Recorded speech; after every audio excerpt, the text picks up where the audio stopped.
Today we're going to show you how a ShockWave is made. ShockWave is our patented product. It's a combination of an air spring and a shock absorber. It's just like a coilover, except that it's using an air spring instead of a coil spring. It comes in several different configurations. We can use it in a stock OEM front end. We can use it in an aftermarket independent front end from like TCI, Heights, Batmans, anybody like that. It comes with an eye mount on both ends, or it comes with a stud mount on one end, so it's very adaptable. It can be used in practically any different suspension.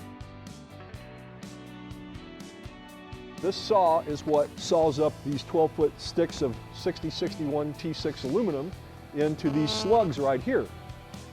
And when they all get sawed up, they look like miniature hockey pucks, only made out of aluminum.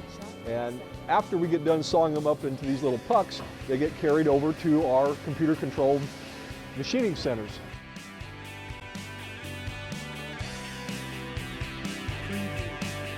This machine here picks it up, puts it into the CNC controlled machine, and they come out of the machine looking like this. They got the O-ring grooves in them, they got the teeth in them to crimp the rubber to, and then we'll put them back in this machine and do a secondary operation, which makes the visual side of the cap. That's the part you actually see outside the air spring. This side's inside the air spring after it's completely assembled. When we get done over in the CNC department, we send these parts out to be clear anodized so they stay looking good. And then we bring them over here and we assemble them with the crimp rings and the Firestone rubber into a finished air spring unit.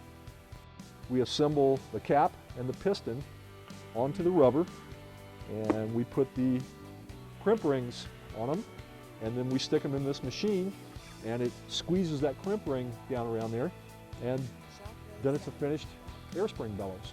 Obviously it's too long to fit on the shock absorber like it's supposed to, and trying to compress this thing by hand, you're going to end up with a wadded up mess. So what we do, we invented this little machine here. We stick this in here, we put some air pressure to it, and then we roll the sleeve down over the piston in a uniform manner, and then we can install it on the ShockWave. All we have to do is lubricate the O-rings in the piston and in the cap and slide it over the shock assembly. So I'll do that right now. Get a slip them in there. Line it up just so. And now we have a completed ShockWave, almost complete.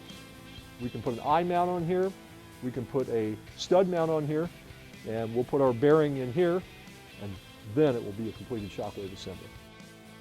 We routinely test these bellows assemblies at upwards of 600 psi with this apparatus right here.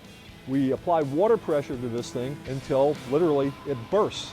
And that tells us that the rubber material is good, and also the crimp ring, the compression on the crimp ring is good too. As you can see, when we applied about 620 psi of pressure, it exploded the bag along the bias angle of the fabric. It didn't pull the rubber out from under the crimp ring on either the cap or the piston, so we know that's a good crimp. This is exactly what it's supposed to look like. Now, the working pressure on these ShockWaves is between 80 and 150 psi. So at 620, we're about 6 times working pressure, which by anybody's standard is a great safety margin. Well, now that you've seen how we make a ShockWave, you can see the value of a quality component made by hot rodders for hot rodders the only way we know how, the RideTech way.